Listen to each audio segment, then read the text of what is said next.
meio do oceano navegava um barco imenso. As velas estavam todas içadas. Aquele navio tinha saído de um porto ao norte de Portugal 300 anos antes, ao raiar do dia. E corria um boato entre os marinheiros. Para que o barco chegasse ao seu porto seguro, era preciso que uma coisa muito improvável acontecesse.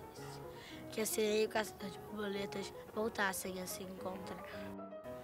Aliás, aquela sereia nunca enlouqueceu os marinheiros com seu canto, pois ela não cantava para eles.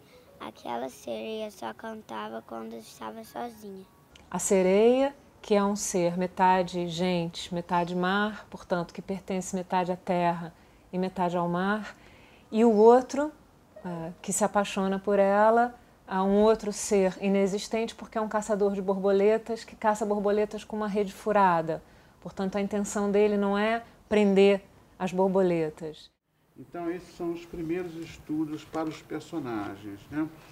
Quer dizer, no início, a sereia ela era muito europeia.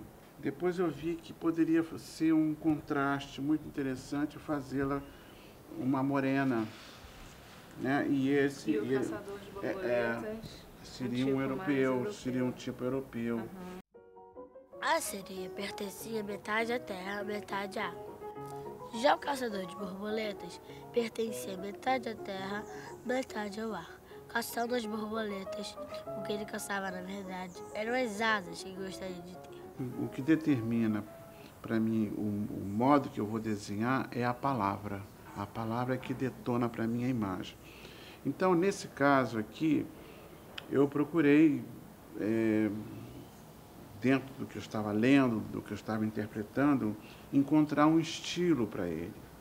Por isso eu curto tanto trabalhar com o Rui como ilustrador, né? Meu segundo trabalho com ele, acho que nos dois casos a gente teve um encontro muito feliz, porque essa busca minha enquanto escritora de um texto que não seja fechado, que dê espaço para a imaginação, para a leitura imaginativa das crianças, me parece que é a mesma coisa que ele busca com as ilustrações dele. O que eu quero sempre é enriquecer o texto, que as crianças vejam coisas muito além do texto. Agora, tudo está sugerido no texto, só que você não usa imagens físicas. E no meu caso, eu sou obrigado a usar imagens físicas para imagens abstratas que você utiliza na tua literatura, né? Os marinheiros a bordo daquele barco diziam que uma vez, muitos e muitos anos antes, a sereia e o caçador de borboletas tinham se encontrado uma vez só. Naquele dia, a sereia veio com as ondas para a areia de uma praia. Sua metade peixe brilhava prateada no mar, no meio da água e da espuma. Sua metade mulher brilhava morena sob o sol. Ela começou a cantar. Quando viu o caçador de borboletas se aproximando, não fugiu nem se calou. Continuou onde estava, com os olhos presos nele, a voz brilhando na garganta, que é mais ou menos o que acontece quando as sereias se apaixonam. A criança só se interessa se você tiver muita coisa para contar. Quer dizer, se você for unicamente ser um espelho do texto, você não consegue se comunicar com a criança. O que tem de mais legal para a gente trabalhar quando escreve para a criança é abrir as portas para a imaginação e para a criatividade, né? Quando você apresenta um prato feito, quando você apresenta uma ideia fechada, você está, acho que, matando aquilo que existe mais interessante.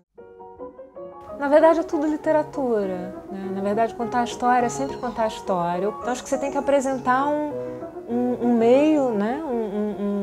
um chão, para que as crianças, com a leitura, voem, né? Viajem, imaginem.